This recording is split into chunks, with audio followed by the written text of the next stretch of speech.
Hello, bonjour et bienvenue à tous dans l'épisode numéro 279 du podcast Jean Actu Maté. Très heureux de vous retrouver pour votre preview du jeudi. Nous sommes au Divisional Round et il y aura donc 4 matchs cette semaine pour les décortiquer avec moi, Raphaël Masmejean. Bonjour. Salut Alain, salut à tous. Le podcast Jean Actu du jeudi et Camille Saraven à la technique.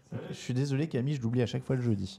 Le podcast Jean Actu du jeudi, donc qui vous est présenté par Unibet, votre détour obligatoire pour les paris en ligne sur la NFL avec nous pour une 3e année de suite. N'hésitez pas à aller parier, on en parlera évidemment encore une fois à la fin de l'émission. Il y a des très grosses cotes cette semaine. Les favoris sont très favoris, je peux vous dire ça tout de suite. La preview du Divisional Round, c'est donc maintenant 8 équipes en course, 4 qui ne passeront pas. Bon, ça commence à se resserrer, il y a de moins en moins d'équipes, là, on le sent sur le site, il y a de moins en moins de nouvelles blessures, etc. Ça se concentre, là, on parle des mêmes équipes tout le temps. Pourquoi on va tenter de démêler tout ça. Les affiches, c'est parti, c'est maintenant.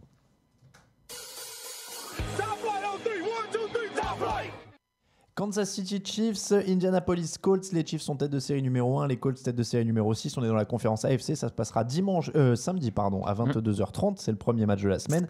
Est-ce que les Colts peuvent espérer créer une énorme surprise et sortir l'équipe phénomène de la saison, Raphaël? Ils ont la meilleure défense sur le papier, ils prennent 65 yards de moins. Leur attaque est quand même montée en régime au meilleur moment. Ils sont outsiders. Faut pas s'enflammer totalement sur ce qui s'est passé la semaine dernière, mais ils ont quand même des sacrés arguments. Ils ont des arguments, ils ont aussi derrière eux vraiment, comme tu commençais à le dire, une dynamique.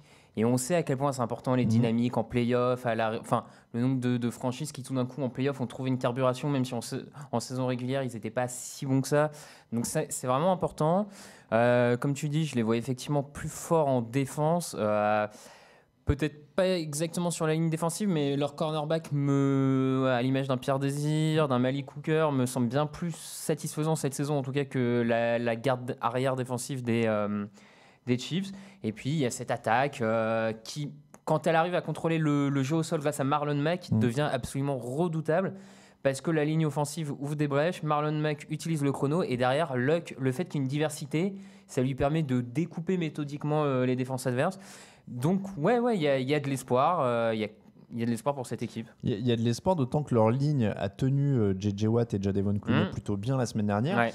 Sans faire insulte aux joueurs des Chiefs, c'est quand même un ton en dessous au niveau du pass rush, même s'il y a Chris Jones. Et puis, c'est quand même l'équipe qui a le plus saqué cette saison. Les Chiefs sont à 58 sacs cette saison. D'accord, ils sont en tête de la ligue. Plus qu'une ligne défensive, c'est vraiment des sacs qui sont arrivés aussi d'un peu partout, des linebackers. Après, il y a Difford, il y a du monde. Il y a plus de diversité dans les schémas que des équipes comme Chargers et Texans, où ça vient de deux principaux. Ils sont moins dépendants de leur star. Ils sont moins dépendants, ce qui peut être aussi un avantage en play-off. Mais après, ceci étant dit, même s'il y a de la pression, les Chiefs restent 31e contre la passe, parce que tu l'as dit, il y a un backfield qui est exposé. Ils sont 27e contre la course. Ils sont quand même très très bas dans toutes ces catégories statistiques. Ils sont là grâce à leur attaque cette saison. Et voilà, ils sont là grâce à leur attaque. Et j'ai pas de raison du coup de penser qu'ils peuvent particulièrement stopper les Colts, quoi. Surtout après la maîtrise qu'on a vue, dont les Colts ont fait preuve pendant le début de match face aux Texans la semaine dernière, quoi. Ouais, je suis d'accord avec toi. Il n'y a pas de raison de penser qu'ils peuvent limiter Indianapolis à 10 points, à 15 points. Ils sont globalement plutôt faibles dans les secteurs défensifs. Et en plus de ça, contrairement à d'autres équipes dont on parlera peut-être après, je trouve qu'il manque aussi de playmakers capables de faire la différence en défense sur une interception. Marcus Peters avait ses défauts. C'était son rôle, avait ses défauts, mais il était capable d'être un vrai game changer grâce à ses interceptions. Ils ont perdu un peu ce rôle-là. Reste à voir peut-être un Eric Berry, le retour en forme progressif d'Eric Berry qui peut quand même stabiliser. Mais comme tu dis, c'est pas évident qu'ils arrivent à... Moi, je le vois comme un match avec beaucoup de points, vraiment. Ça me semble bien parti parce que c'est vrai que dans l'autre sens, la clé pour les Chiefs, les Colts, pardon, ça va être de tenir Tyreek Hill et Travis Kelce, qui ont des stats énormes. Il est à 1479 yards et 12 touchdowns cette saison. Kelce est à 1336 yards et 10 touchdowns, donc ça fait 22 touchdowns à eux deux.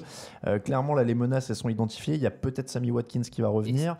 Et ils arrivent en plus à varier et à trouver d'autres joueurs pour donner de l'allant à cette attaque. Ils peuvent être créatifs. C'est ça. Voilà. Donc ça va être compliqué quand même à tenir. Ça va être compliqué, d'autant plus qu'on l'a vu contre les Texans, les Colts jouaient beaucoup d'une défense de zone et avec des armes comme Tyreek Hill et Travis Kelce, tu es capable d'aller chercher les zones intermédiaires, milieu de terrain, pile l'entre-deux zones, ils sont capables d'aller chercher ça. Donc je les vois aussi bien carburer. Peut-être faut voir, il y a encore même le jeu au sol au final, malgré l'absence de Kareem Hunt, forcément ça pèse. Mais par la diversité offensive, Andy Reid a trouvé, il arrive à créer quelque chose avec son jeu au sol quand même. Donc l'attaque des Chiefs, à mon sens, a aussi les armes pour avancer. Surtout que la défense des Colts est sur une très bonne dynamique, pas de doute. Mais si tu regardes vraiment plus en détail le calendrier jusque-là, ils n'ont pas rencontré une seule attaque de ce niveau-là cette saison. Ils n'ont pas rencontré d'attaque du niveau des Chiefs. Il y en a peu, mais tu vois, ils n'ont pas joué les Falcons, ils n'ont pas joué les Saints, ils n'ont pas joué les Rams. C'est sûr qu'ils vont être testés. Ils sont dans une division avec Marcus Mariota, Blake Bortles, c'est le troisième larron m'échappe. C'était Deshaun Watson et les Texans. Donc c'est vrai que c'était pas des attaques aériennes flamboyantes. Mine de rien, c'est leur plus gros test. Bon, en même temps, tu es en playoff, donc il y a un moment, il faut être testé. Je veux dire, voilà. Non, mais après, tu l'as dit, ça sent le festival offensif sur le principe même que de toute façon, on a les deux quarterbacks qui ont lancé le plus de touchdowns en saison régulière. Voilà. Donc, a priori, là, on part sur quelque chose d'offensif. Globalement offensif. Voilà. Ça... Mais après, on est d'accord quand même que c'est peut-être un match plus incertain qu'il n'en a l'air sur ce qu'on retient de la saison régulière, quoi. Peut-être, ouais, il peut être plus serré que ce que le bilan peut vouloir dire, que ce qu'on retient de la saison régulière. Un des facteurs X, pour moi, ça va être Patrick Mahomes. Que va donner ce presque rookie, on va dire, en play-off? Il a quand même été absolument impressionnant, une maîtrise, un joueur clutch. À quel point il est capable de reproduire ça au grand moment? Ça va être compliqué, et d'autant plus, et je pense que là, le Super Bowl de l'an dernier nous l'a montré, dans un match offensif, c'est quand même beaucoup plus ouvert, et il peut se passer à peu près tout, quoi. Donc, ça peut se jouer sur un coup de dé, une interception en plus, ou quelque chose comme ça. Donc ça va être... Et l'audace aussi, on l'avait vu avec le Super Bowl de l'an dernier, le Philly Special, etc. Donc ça peut... Je pense vraiment que si les Colts arrivent à faire un ou deux coups défensifs, ça peut vite être une surprise. Ça peut... Ouais, non, je te rejoins globalement. Et d'autant plus en début de match, parce que tu disais Mahomes, c'est... Parce que mine de rien, l'avantage de l'expérience, il est au Colts sur le quarterback, puisque Andrew Luck, il a déjà joué une finale de conférence. Ouais, mais alors tu vois, presque en tant que regard extérieur, je serais presque plus serein pour les Chiefs s'ils avaient à faire un petit comeback qu'avec trop d'avance. Ouais. D'accord. Tu vois, Andy Reid a un passif d'avance bien gâché. L'an dernier, contre les Titans, de mémoire, il menait de 18 points, ils perdent. Il y a la dernière grosse saison de Luck, il y a 2-3 ans, contre les Colts, ils mènent d'une vingtaine de points aussi. Alors, je sais pas si tu parles en playoff. Ouais, en playoff, c'est ça. Il y a un match, le dernier match, c'est en 2014, c'est une victoire 45-44 des Colts. Mais sur celui-là, les Chiefs, à un moment, étaient à 15-16 points d'avance. C'est possible, ça me dit quelque chose. Et vraiment, l'an dernier, contre les Titans aussi, les Chiefs sont longtemps menés avant de se faire... Parce que des fois, on dirait qu'ils oublient un peu le jeu au sol pour regarder le chrono. Disons qu'après, moi, mon angle, c'était de dire s'ils se retrouvent dans un trou et que Mahomes doit forcer en plus. Oui, voilà. Non, mais... Et puis, d'autant plus si les Colts se mènent devant et qu'ils arrivent à installer le jeu au sol pour manger le chrono. Là, ça va vraiment devenir... En plus. Bon, en tout cas, ça va être une belle opposition. Ouais, moi je le trouve assez sexy cet affrontement. Et c'est un beau début de samedi, moi je trouve, pour commencer ce week-end de playoff. On va se mettre bien dedans. Les pronos, ce sera juste après. Évidemment, n'oubliez pas, après le prochain jingle. Los Angeles Rams, Dallas Cowboys. Tête de série numéro 2 pour les Rams, tête de série numéro 4 pour les Cowboys.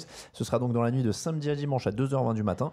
Est-ce qu'on peut avoir un samedi à 2 upsets? On a dit potentiel upset Colts contre Chiefs. Là, on a quand même une équipe des Cowboys qui arrive sur une bonne lancée, on l'a dit, qui a montré des belles choses lors du tour précédent, qui a su établir son plan de jeu contre Dallas. Et des Rams qui finalement, pareil, ont commencé très fort. Qui ont la meilleure attaque de la NFC, pas de toute la NFL, mais de la NFC, avec 421 yards par match, 32 points, 32-9, donc 33 points par match. Mais Dallas a la 5e défense contre la course. Ils ont bien stoppé Seattle, qui en termes de jeu au sol est quand même une référence. Donc ils peuvent forcer Jared Goff à être décisif, ce qui n'a pas toujours été cette saison. D'autant que, alors, CJ Anderson a aidé, mais Todd Gurley a l'air d'être toujours limité à l'entraînement, donc toujours... il jouera a priori, mais peut-être pas à 100%. Celui-là, moi, il me il me semble pas mal sur le potentiel surprise aussi. Hein. Ouais, comme tu dis, moi je voyais un peu les Cowboys se faire piéger d'entrée de jeu en playoff. Ça n'a pas été le cas, ils ont bien maintenu. Prescott a montré des vraies qualités sur ce match, au moins mental en tout cas. Et comme tu le dis, à partir du moment où en tout cas ces Cowboys arrivent à installer leur plan de jeu, ils deviennent vraiment très très compliqués à manœuvrer. Et ils peuvent le faire. Enfin, on a vu une défense des Rams qui toute la saison encaisse en moyenne 120 yards contre la course. Ezekiel Elliott n'est pas le premier venu à la course. Donc à nouveau, si les Cowboys arrivent à installer un jeu de course, manger le chrono, aller chercher les Cowboys si tu es derrière au score, ça peut vite devenir compliqué. Donc ça peut, oui, tu l'as dit, ça peut sentir l'upset. Ils ont une défense vraiment agressive, on l'a encore vu. À mon sens, ils ont quand même les moyens de bloquer le jeu au sol de Green Bay, des Rams, pardon. Alors après, il y a un scénario qui, je ne sais pas si tu es d'accord avec moi, mais il y a qu'un scénario, j'ai envie de dire, pour que les Cowboys gagnent. C'est que par contre, il ne faut pas qu'ils prennent de retard. Il faut qu'ils mettent la main tout de suite sur le match. Moi, je suis assez d'accord avec ça. Si Dallas commence à être mené, ça va demander à Jason Garrett de sortir un peu plus de ses plans bien établis, un peu plus de... Ça peut devenir compliqué. Maintenant, il faut qu'il soit dominé, ce qui est pas dit. Enfin, ce qui est pas dit. Faut qu'il mette ouais. Et alors pour revenir sur Goff, il a une fiche d'éval qui est magnifique hein, sur l'année. Il a 101.1. Et je trouve que ça montre la différence qui se fait sur les dernières années de son effet. À une époque, on aurait dit que c'était incroyable. Le mec était MVP à 101 points. Et là, on dit mais il y a notamment un passage sur 3 matchs où il a un touchdown pour 6 interceptions. C'est le moment où Gurley est pas bien, justement. Et donc du coup, je trouve que c'est pas dit. Encore une fois, ça reste un point d'interrogation. On parlait de Patrick Mahomes, lui aussi, quoi. Goff, il a aussi approuvé bien sûr. En playoff. Donc ça va être vraiment une des inconnues. Et si Dallas, qui a une défense qui arrive quand même à être opportuniste, à bloquer le sol, arrive à lui mettre la pression, je sais que c'est pas forcément l'extase tout le temps sur le backfield défensif, mais ça a bien progressé. Ouais, ça a progressé. Donc ils peuvent faire des coups, quoi. Moi, j'ai vraiment cette impression que cette attaque des Rams, ça me semble pas si inarrêtable. On regardait un petit peu avant l'émission. Depuis leur semaine de repos, avant la semaine de repos, il y avait eu ce match exceptionnel contre les Chiefs où ça pétarade dans tous les sens, etc. Mais depuis, ils ont perdu contre les Eagles, ils ont perdu contre les Bears en marquant 6 points, je crois, contre les Bears. Contre les Eagles, ils en marquent 13 ou 15, quelque chose comme ça. Et les 2 derniers matchs, ils gagnent, mais ils gagnent contre les Cardinals et les 49ers. Et ils en prennent, je crois, 32 contre les 49ers. Ouais, après, dans un match qui va aller voir. Dans un match qu'ils avaient plié dès le début, mais ils en autorisent. Oui, ça reste. Et contre les Cardinals, ils s'en sortent pas de beaucoup, de mémoire non plus. Donc, ils sont pas sur une dynamique folle. Non, ils sont pas sur une dynamique folle. Clairement, tu as l'impression qu'il y a eu un après-bye week qui a été assez dur à gérer. La blessure de Cooper Kupp pour la saison a été aussi compliquée à gérer pour Goff et l'attaque aérienne. Donc effectivement, ils sont sur une dynamique qui paraît moins avantageuse que Dallas. Après, moi, là, parce que j'ai toujours envie de croire que la défense que conduit Wade Phillips, le coordinateur défensif, a quand même des talents et des playmakers. Et j'ai presque envie de croire que ces joueurs-là, ils ont été payés. C'est pour les playoffs. Pour ce moment-là. Aqib Talib, tout ça, ces mecs-là ont été payés pour faire la différence sur les 3 derniers matchs de la saison. Parce que jusque-là, ça a tenu. Et un Ron Donald, on n'en parle même pas. Oui, tu vois. 20 sacs et demi, meilleur saqueur de la ligue. Donc, il y a aussi pour moi, c'est aussi un des gros facteurs. C'est est-ce qu'on va enfin voir ce qu'on attend de cette défense des Rams ? Parce que sur la saison, ils sont 20e sur les points encaissés, 19e sur les yards. Mais comme tu dis, ils ont ce potentiel de mettre la seconde. Il y a quand même en théorie, Donald, Sue, Aqib Talib, Joyner, enfin il y a du matos. Donc ils doivent pouvoir step up. Je fais des anglicismes, mais ils doivent pouvoir augmenter leur niveau de jeu d'un coup. C'est ça. Ils peuvent prendre le dessus sur leur adversaire direct en théorie, tous ces mecs-là.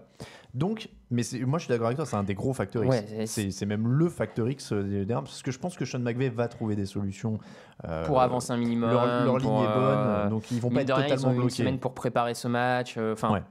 Donc je pense pas qu'ils vont être totalement bloqués, mais la défense est un gros facteur X, et s'il y a Jared Goff qui est pas tout à fait dedans tout de suite, ou que Todd Gurley est trop gêné, ou qu'il ressort, ou quoi que ce soit, il y a quand même beaucoup d'inconnus pour cette équipe. Et après, alors dis-moi si je dis une énorme bêtise. Je vais oser. Est-ce qu'on peut dire que les Cowboys ont le meilleur coureur sur le terrain ? Parce que Gurley n'est pas dans un état de forme. Gurley amoindri, et Ezekiel Elliott est sur une super lancée. Est-ce qu'on peut dire que les Cowboys ont le meilleur receveur sur le terrain avec Amari Cooper ?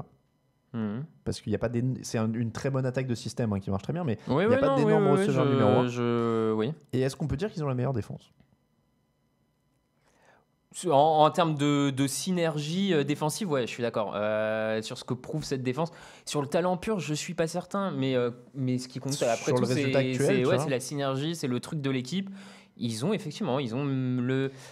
Donc dans les faits, encore une fois, ce match, il est pas si ils ont beaucoup large que ça. de meilleurs éléments. Après, là où je donne un petit avantage sur Gurley par rapport à Elliott, c'est la capacité de Gurley à apporter un peu plus dans le jeu aérien, en sorte. Enfin, même si Elliott a des très bonnes stats cette année dans la réception. Effectivement, il s'y est mis, mais et là où c'est encore une autre petite différence, c'est que McVay, par son plan offensif, utilise Gurley de manière un peu plus variée que Elliott.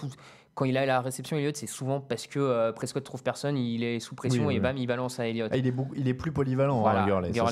Gurley fait vraiment, des fois, il est aligné presque comme un Enfin, donc il y a des trucs plus intéressants. Mais non, comme tu dis, ils ont beaucoup de bons éléments. Moi, je rajouterais juste, attention, ces deux équipes qui, toute la saison, ont eu beaucoup de difficultés en red zone pour convertir. Les Cowboys, j'ai noté, sont quand même 29e de la ligue avec seulement 48% des drives qui une fois en red zone, se finissent en touchdown. Les Rams, je m'attendais à mieux, sont que 18e. 57%, c'est pas exceptionnel.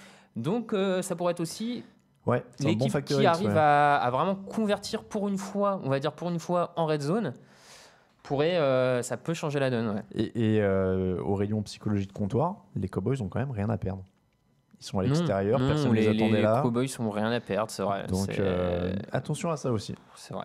Dimanche 19h, on va avoir un match de la conférence AFC. Les Patriots, tête de série numéro 2, les Chargers, tête de série numéro 5. On commence par la stat qui tue, comme ça elle est évacuée. 0 victoire, 7 défaites pour Philip Rivers quand il joue les Patriots avec Tom Brady. 0 victoire, 3 défaites quand c'est en playoff. L'attaque des Chargers a été prudente contre les Ravens. Est-ce qu'on pourrait avoir une explosion offensive dans ce match-là?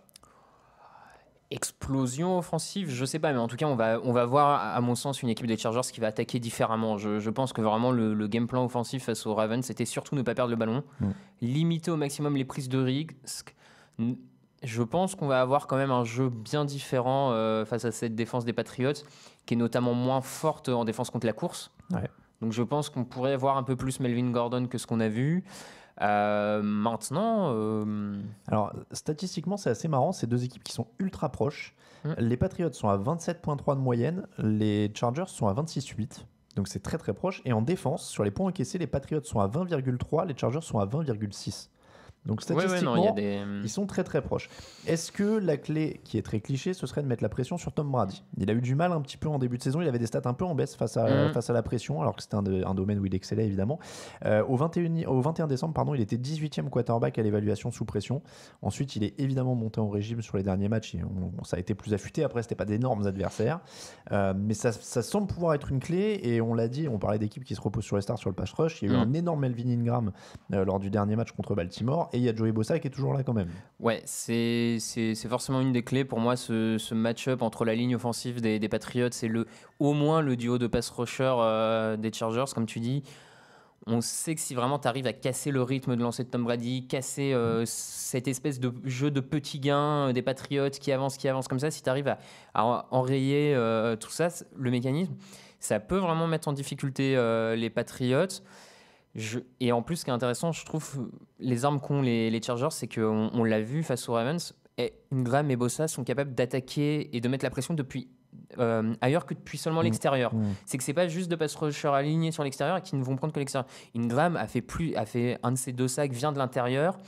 Donc ça aussi, pour la ligne des Patriots, va falloir vraiment être très très bon sur les alignements, sur les assignements, parce que quand Ingram tout d'un coup repique plein centre, ou joue directement presque une position de defensive tackle, mais avec sa vitesse, avec son truc face à un centre, un garde. Et puis les Chargers ont montré contre les Ravens qu'ils n'avaient pas peur de s'adapter défensivement. Ah oui, voilà, ils ont balancé 7 defensive backs sur leur snap. Là, ils vont clairement pas le faire parce que c'est pas la même menace au sol côté Patriots, donc ils vont pas jouer de cette façon-là. Mais effectivement, Gus Bradley a montré qu'il était capable. Gus Bradley, qui en tant que coordinateur défensif a déjà battu les Patriots. Non, on n'a pas déjà battu les Patriots. Non, je te dis une bêtise. En plus, il a perdu au Super Bowl contre. Oui, pardon. Bon, je sais. Je cherchais une équipe, mais bon, bref, passons. J'avais eu cette impression, autant pour moi. Mais en tout cas, voilà, il sait s'adapter, il l'a montré. Donc là, ça va être intéressant de voir ça. Et vraiment, pour moi, ce duel ligne offensive, pass rush est souvent une des clés de toute manière. Enfin, Après, l'avantage des Patriots, c'est qu'il y a des éléments pour évacuer la pression, entre guillemets, qui sont Gronkowski, Edelman, James White, qui sont quand même des joueurs qui peuvent jouer dans les même si intermédiaires. Gronkowski voire pour le moment court. est pas, C'est- c'est pas le Gronk. C'est une des clés aussi, ouais. C'est oui, parce que si tu retrouves le Gronk en playoff qu'on avait l'habitude de connaître ces dernières saisons, c'est un vrai. Après, j'ai envie de dire qu'il n'y a pas. J'ai du mal à croire au miracle un peu qui va se réveiller comme ça d'une semaine sur l'autre. Oui, je suis un peu d'accord là. Ça semble pas, ça semble pas forcément le cas.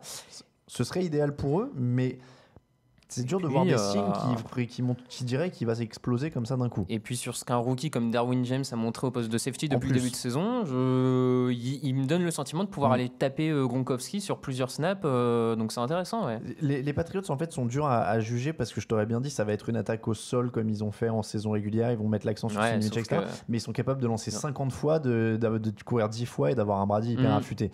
Donc c'est compliqué à jauger parce que tu le disais, pour les Chargers, ils pourraient mettre l'accent au sol, ils ont la 9e attaque au sol, Moi, les je pense Patriots qu'ils vont sont aller- plus faibles, ouais. donc en théorie ils doivent faire ça. Mais les Patriots pourraient faire ça aussi a priori avec ce qu'ils ont. Ouais, les Patriots peuvent faire ça. Et puis je rajouterais que les Chargers, pour moi, vont aller au sol parce que on n'en a pas beaucoup parlé, mais les defensive backs des Patriots font une très très grosse saison à l'image de Stephen Gilmore, All Pro. Donc le jeu aérien est pas évident face aux Patriots. Il faudra pas un Philip Rivers un petit peu trop euphorique Voilà. comme il peut l'être puis, avec les interceptions des fois. C'est un cliché, mais si tu t'arrives à vraiment avancer au sol et à laisser Tom Brady le plus longtemps possible sur le banc, personne ne va s'en priver. Donc je vois vraiment les Chargers insister plus au sol avec Gordon. J'ai l'impression que on a à peu près un plan de jeu pour les Chargers qui est de mettre la pression, de varier en défense, de jouer au sol. Et pour les Patriots, on sait pas trop à quoi s'attendre. Ouais. Oui, je suis assez d'accord. Ouais, J'ai l'impression que c'est un peu comment cette équipe va s'adapter en playoff. Est-ce qu'ils vont avoir un peu de nouveau d'un côté ou de l'autre du ballon? Est-ce que ça va être transfiguré? Est-ce que ça va être dans la lignée de leur dernier match qui n'était pas mauvais? C'est un peu l'inconnu quand même aussi. J'irais pas. C'est ça. Je sais même pas si on peut parler d'upset dans ce match parce que celui-là il est plutôt équilibré Il est de plus, base. oui, Sur les dynamiques. Ouais, sur les dynamiques. Une équipe des Chargers qui a peut-être sur l'ensemble de la saison régulière montré que c'était l'équipe la plus où le delta la plus complète dans le sens où le delta entre son attaque et sa défense était le plus faible. Enfin, j'ai trouvé la défense des Chargers bonne toute la saison, top 10, l'attaque top 10. Les Patriots, il y a eu un peu plus d'écart. Les Chiefs, on n'en parle pas. Enfin, voilà. Après, le problème des Patriots, c'est ce que tu disais tout à l'heure avec les Rams. Tu disais leurs défenseurs, ils sont payés pour ces 3 matchs-là. T'as l'impression que les Patriots, ils sont tous payés juste pour ces 3 matchs-là. Non, mais je suis d'accord. Hein, ça reste. On n'en parle pas, mais pareil, Trey Flowers sur la ligne défensive enfin, dans le front seven des Patriots fait une énorme saison. Pas forcément statistique, mais voilà, c'est un nouveau joueur. Moi, j'avoue que j'ai du mal à les cerner au sens où je serais étonné ni s'ils gagnent 25 ou 35 à 10 en maîtrisant. Je vois ça. Et je serais pas étonné non plus s'ils perdent 23 à 20 en ayant eu du mal et en ayant non, je suis d'accord. Donc c'est un match très compliqué. On verra dans les pronostics comment sont les sorties. Mais voilà, vous avez à peu près les clés. Ça va être une belle rencontre aussi. Petit truc, la météo quand même. Oui, il va faire très froid. Il va faire très froid et cette semaine, il y avait de la neige à Boston. Hein, donc. Et pour ceux qui aiment bien voir ce genre de facteur-là, les Chargers, ça leur fait un match très tôt par rapport à leur horaire de la côte ouest habituelle. Je crois qu'il y avait une époque où il y avait des stats qui montraient qu'ils voyageaient pas très bien sur la côte est. Et c'est leur deuxième voyage de suite sur la côte ouest. Je ne sais pas s'ils sont retournés à Los Angeles d'ailleurs. Oui, ils sont peut-être restés, dans le coin. Sur place. Ouais. Le dernier match, donc ce sera dimanche 22h30. New Orleans Saints, tête de série numéro 1. Philadelphia Eagles, tête de série numéro 6. Alors, bon, on peut vous la faire courte. C'est là, encore une fois, on va dire les Eagles sont largement outsiders. Blabla statistiques contre eux, blabla champion, mais quand même, etc. Blabla Drew Brees meilleur, etc. Ils se sont fait démonter par les Saints en saison régulière. Hein. Voilà, et c'est ce que j'allais dire. Donc, blabla, les Saints les ont démontés, mais on sait qu'ils vont gagner à la fin puisqu'ils y arrivent toujours. Donc, comment ils vont faire cette fois pour gagner? Comment ils vont faire cette fois? Parce que c'est compliqué sur le papier. Hein. C'est compliqué, mais pour moi, vraiment de leur match-up clé pour gagner, c'est leur corps de receveur face au cornerback des Saints. Sur le papier, moi, le trio Golden Tate, Jeffrey, Agholor me semble vraiment pas perdant face à Marshall Latimore. Marshall Latimore, Eli Apple, je les vois. Et s'ils arrivent à avancer, à avoir ces gains, avec vraiment en plus 3 receveurs qui ont des profils différents entre Tate et Jeffrey. Et qui montent en puissance au bon moment aussi. Ils se sont bien montrés la face aux Bears. Il y a quand même eu des grosses réceptions de chacun des receveurs. Voilà, pour moi, il faut qu'ils aillent Mais bon, après, c'est pareil, on va me dire, mais attends, ça veut dire que tu bats Breeze dans le jeu aérien. C'est Alors, pas. Voilà. Je te donne les problèmes qui sont face aux Eagles à l'heure actuelle. Ils ont été battus par les Saints 48-7 en saison régulière. Drew Brees a terminé la saison avec 74,4% de passes complétées, c'est un record historique. Ils sont la 3e attaque sur les points marqués, les Saints, et ils sont 2e en défense contre la course. Donc clairement. En effet, alors sauf évidemment c'est les playoffs, donc il peut toujours arriver que la défense des Saints craque au sol et que Philadelphie leur sorte de 180 yards sur le dos. Bon, j'y crois pas trop. Mais dans les faits, et c'est exactement ce que tu as dit, il va falloir passer par la voie des airs. Sur le papier, il faut mettre le feu dans les airs. Il faut mettre le feu dans les airs, et vraiment, moi je vois que ça, parce que je pense vraiment pas que le jeu des Eagles, c'est à l'heure actuelle la capacité de dépasser cette défense des Saints qui a bien défendu toute l'année contre la course, mais vraiment. Ouais. Mais il y a une vraie différence, hein. Ils sont 2e contre la course, 29e contre la passe. Voilà. Et donc pour moi, le truc se joue là, d'autant plus que pour aider les cornerbacks des Saints, c'est pas sûr que la ligne défensive de New Orleans arrive à mettre la pression. Parce qu'on l'a vu, Jason Peters et Lane Johnson ont sorti, les 2 vétérans tackles ont sorti un match énorme contre la défense des Bears. Ils ont été battus certaines fois, mais il y a quand même beaucoup de snaps où ils ont réussi à ralentir la pression. Donc je pense qu'ils peuvent le refaire à nouveau cette semaine. Donc pour moi, voilà, les Eagles doivent à tout prix gagner ce match dans les airs.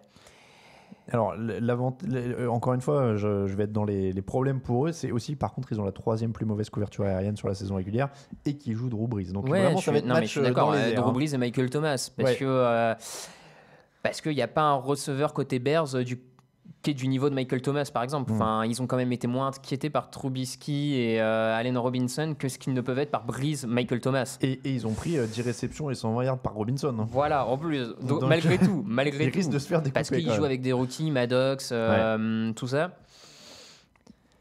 C'est un match il y a peu de je suis d'accord ça semble le plus déséquilibré de celui qu'on est des 4 previews et sur ce qui a été montré depuis le début de la saison, tout ça, même s'ils mettent un peu de pression, Drew Brees se débarrasse vite du ballon, c'est un vétéran, ça a jamais été il a pris que 17 sacs cette saison, donc voilà, c'est très très compliqué, on l'a dit, même Allen Robinson leur a quand même pas mal mangé sur le nez pendant la semaine dernière, donc moi j'aurais bien cherché un factor X, mais j'ai l'impression qu'on a les éléments, que en gros il faut passer par la voie des airs, il faut un combat offensif de folie. Il faut faire ce qu'ils ont fait. Enfin, c'est le Super Bowl, quoi. Ouais, presque en termes aériens, il faut que Foles ressorte une prestation aérienne. Moi, si tu veux, l'impression que ça me donne, c'est que on a des éléments, et en fait, ce qu'il faudrait pour faire basculer ce match en faveur des Eagles, ce serait un truc inattendu, c'est-à-dire qu'ils gagnent 150 yards de sol ou qu'ils interceptent 2-3 fois Drew Brees. Ce qui est pas... Moi, vraiment, j'arrive vraiment pas à les voir gagner le jeu au sol, donc ça voudrait dire intercepter Drew Brees. Ouais. Mais c'est jamais des ballons typés, des trucs comme ça. Ils ont raté 3-4 interceptions contre les Bears. Ah oui, en début de match, ouais. Si t'as un peu plus de chance cette fois, bon, c'est pas le même lanceur, mais non, mais tu vois, mais moi je te dis ça pour ça, c'est que j'ai vraiment l'impression que il y a des éléments qui sont quand même très difficiles à faire bouger et qu'il faudrait vraiment un truc inattendu. Donc je sais pas quoi, si c'est un Drew Brees pas dedans, si c'est un fumble d'un coureur ou des choses comme ça. Continuer aussi et les Eagles ont besoin de continuer un peu, on va dire, la magie false sur 3e tentative, vraiment, parce qu'il a des stats qui sur 3e tentative sont en playoff absolument impressionnantes. Ils sont à plus de 48% de 3e tentative, et c'était pendant le match contre les Chicago, j'ai halluciné. Foles, avant le match contre Chicago en playoff, sur 3e tentative, il était à 22 passes complétées sur 26, 4 touchdowns. Mais après, il y a aussi ça, on parlait de mental tout à l'heure, ils ont rien à perdre, ils ont jamais rien à perdre. Ah oui, par contre, oui, là ils sont underdog, ils peuvent y aller. Et alors, si je continue contre eux, 2014, ils perdent 26-24 contre les Saints en playoff. Et la dernière fois que les Saints étaient tête de série numéro 1 comme maintenant, ils sont allés au bout et ils sont sur 6 victoires de suite au Superdome en playoff. Non, mais la dynamique est absolument côté Saints. Enfin, pas forcément la dynamique d'ailleurs, mais la saison, voilà. Quoi. Et puis en plus, les Eagles ont réussi, on va dire, à bien défendre la semaine dernière contre le jeu au sol des Bears, ce qui n'était pas anodin. Mais là, c'est pas le même jeu au sol, c'est une double menace. Mark Ingram, Camara, c'est autre chose, c'est un one-two punch, ça va être compliqué. C'est compliqué. Ça va être compliqué. Maintenant, on n'ose plus trop. Est-ce qu'ils peuvent gagner? On va vous dire ça dans les pronostics justement, et c'est tout de suite.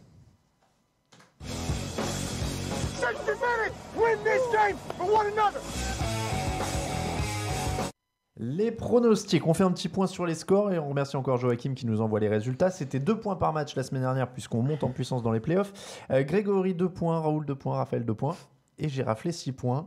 Ma tactique, Bravo. pour une fois que je pronostiquais sans réfléchir en fait et que j'ai juste mis tout l'inverse de ce que mettait Raoul, et ça a marché. Donc au niveau du classement général, Grégory 169, Raphaël 165, donc il n'y a plus que 4 points d'écart. C'est largement jouable d'ici la fin de la saison. Raoul est à 162 et je suis à 165, donc ça me fait 7 points quand même encore à remonter sur Raoul si je veux pas être dernier. Pour le Divisional, on passe à 3 points par match. Donc l'enjeu monte encore une fois.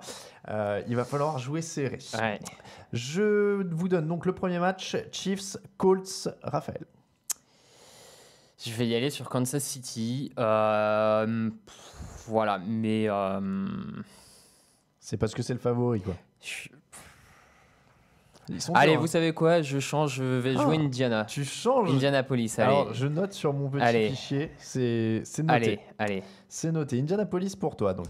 Je dis les autres. Grégory a joué Kansas City. Raoul a joué Indianapolis. Et donc, je joue les Chiefs. Honnêtement, j'attendais de voir. Alors, on vous explique dans la rédaction. C'est celui qui est en tête qui doit pronostiquer le premier. Et ensuite, dans l'ordre du classement, jusqu'au dernier. Le dernier pronostique en dernier. Comme ça, il sait ce qu'ont mis les autres. Et on fait ça sur un fichier Excel qu'on s'envoie. Donc, moi, j'ai vu que Raoul a mis Indianapolis. Ça m'arrange. Comme ça me permet de jouer le favori. Oui, donc, je vais jouer les Chiefs. Rams Cowboys. Raphaël. Je vais aller sur les Rams, même si en fait cette journée du samedi, plus on en a parlé dans cette émission, j'avais un doute déjà et on en a parlé. À force d'en parler dans cette émission, je commence à vraiment douter beaucoup. Mais je vais aller sur les Rams parce que j'ai envie de croire que, la défense va peut-être faire le match qu'on attend en fin d'elle. Rams pour Grégory, Rams pour Raoul, et moi je vais prendre Dallas. J'ai vraiment pas mal hésité. Mais alors déjà, il faut que je gratte des points. Oui, ce qui est un argument. Voilà. Non mais alors, attends, c'est un très savant calcul, je te l'ai dit avant l'antenne, je voudrais être à 1 point de Raoul après cette semaine, donc du coup je vais avoir 3 pronostics différents en espérant qu'il y en ait un qui plante mais 2 qui passent, et comme ça je remonte 6 points. Normalement on est pas mal. Donc je vais dire Dallas, et puis comme toi en fait je sais pas si j'essaie de me convaincre, mais il y a des arguments, c'est les playoffs et tous les favoris passent pas à chaque fois. C'est vrai. Donc il y en a un où je vais mettre l'outsider. Et ça va être celui-là, donc Dallas pour moi. Patriots Chargers, celui-là il est sacrément incertain. Il est très serré, mais moi je vais aller sur les Patriots parce que j'ai du mal à jouer contre les Patriots à la maison en playoff. Et alors, en parlant de ça d'ailleurs, j'y avais pas donné la stat tout à l'heure, mais je l'avais sous la main, elle vaut le coup. C'est Tom Brady, c'est 37 matchs de playoff, 27 victoires, 71 passes de touchdown, tout ça c'est des records en NFL. Oui. Voilà. On sent. Il les améliore tous les ans, mais je fais la mise à jour. Non, c'est important. Avant qu'il commence cette année. Je vais donner les Patriots aussi pour ça. En cas de doute, je préfère miser sur Tom Brady et Bill Belichick. À la maison, ouais. Et Grégory a mis les Patriots aussi, Raoul a mis les Chargers, puisqu'il y croit à fond, là, il pense qu'ils vont aller au bout. Saints Eagles pour terminer. Bon, celui-là, il est... je joue les Saints. On l'a dit, il faudrait quand même un peu trop d'éléments pour que les Eagles gagnent, donc Saints. Grégory et Raoul ont joué les Saints aussi, je vais jouer les Saints aussi. Là j'ai du mal, et je sais qu'à chaque fois, je sais pas c'est quoi le pourcentage de victoire, tu sais, des Eagles quand on a tous parié contre eux, parce que j'ai l'impression qu'on a dû tous parier contre eux à chaque fois, non? Et non, pas tant que ça. Moi l'an dernier je les avais, après leur victoire contre les Falcons, en wildcard je les ai tout le temps donnés derrière. Ah ouais, tu vois, comme ça. Tout le temps. Et là au premier tour on les avait donnés ou pas? Non, par contre on avait tous joué contre eux. Ou j'avais pas joué tu les avais joués, du coup, tu les avais joués. Yes. Merci les Eagles. C'est vrai, je me rappelle avoir vibré devant ce match. Je remonte. Mais bon, là, je vais prendre les Saints quand même. Il faut être raisonnable et j'avais déjà assez de différence pour pas. Je veux pas me flinguer non plus, tu vois, parce que là, le problème, c'est que si je perds tout, c'est fini pour moi. Oui, là, c'est fini, donc il faut que je sois prudent. Donc je vais en garder un raisonnable, les Saints. Voilà pour les pronos. On passe aux cotes.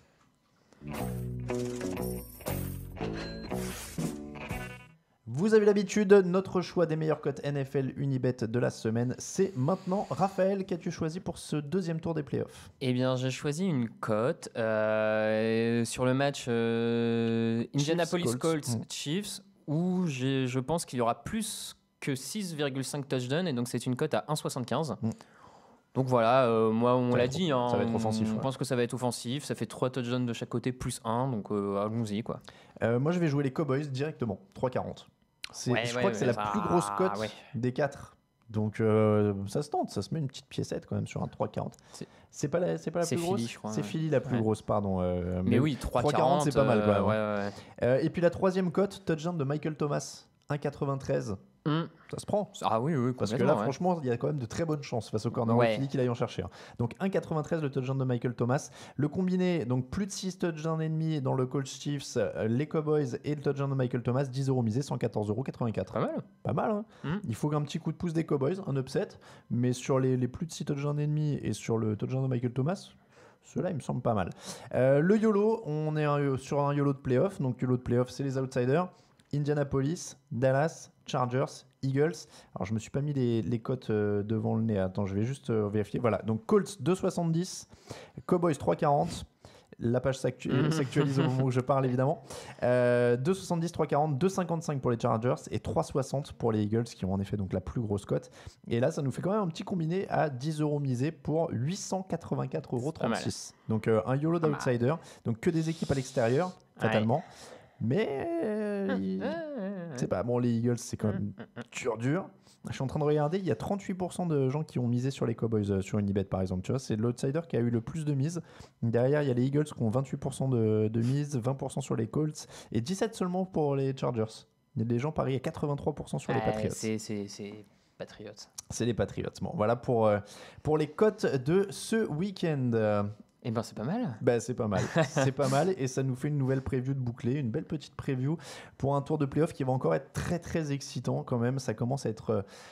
On rentre dans le dur là. Il y a un truc qui se passe quand même là. On va avoir des beaux matchs de division. Mais déjà on a eu un beau wildcard sur les affiches. Il y avait vraiment pas de match qui était sans trop d'intérêt ou avec des quarterbacks blessés comme on avait eu certaines années d'avant. Le Texan Colts c'est vite fini parce qu'à 21-0 on n'y croyait plus, mais au moins c'était des Colts voilà. C'est ça. Parce qu'il y avait une année, il y a quoi, 2 ou 3 ans, quand les Raiders étaient allés en playoff mais que Derek Carr était blessé et ils avaient joué les Texans avec leurs quarterbacks blessés aussi. Enfin, je sais plus, il y avait des quarterbacks blessés partout. Le début Ravens Chargers c'était quand même pas... Il était dur, mais il y avait de l'intrigue. Ouais, c'est vrai. Bon, on vous remercie de nous avoir suivis pour ce 279. En tout cas, on remercie aussi tous ceux qui étaient venus au Hard Rock Café. Tiens, mardi d'ailleurs, ça a été un très bon moment.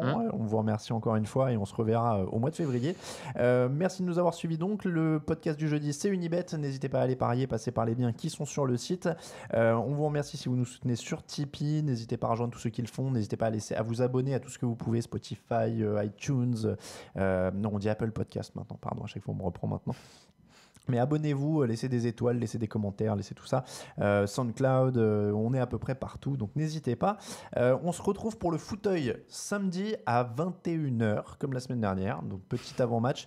Et normalement, avec moins de problèmes techniques, ça a été un peu chaotique la semaine dernière. Non. Je vais récupérer le deuxième téléphone de la soirée. Je vais le prendre dès le début, comme ça tout se passera mieux. Donc samedi 21h pour le fauteuil et le débrief dès lundi. Ouais. Le débrief du divisional dès lundi. On a décidé là pour le divisional et les finales de conférence, bam, on vous sert les débriefs dès le lundi soir. Le podcast sera en ligne, donc accrochez-vous bien pour ça. Merci encore à vous de nous suivre. Merci beaucoup Raphaël. Merci à toi. Merci Camille à la technique qui fait un petit coucou. Pour nous suivre, Touchdown Actu sur Instagram, @TDActu sur Twitter, @TDActu sur Facebook, @Raphaël_TDA pour Raphaël, @Camille Saraben, @Alain Mattei. Ça c'est les comptes perso sur Twitter. L'actu de la NFL, c'est sur touchdownactu.com. On vous souhaite une très bonne semaine. On vous dit à samedi 21h pour le fauteuil et très bon match à tous. Ciao, ciao. Ciao. Les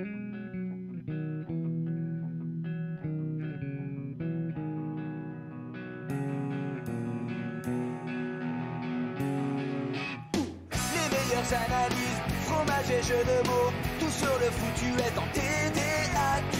Le mardi, le jeudi, tailgate au risotto, les meilleures recettes en TDAQ. Fumble pour JJ Watt, Bismuth pour Marshall Lynch, Procast Global Beckham, Tom Brady quarterback, calé sur le fauteuil, option Madame Irma, à la fin on compte les points et on finit en requin.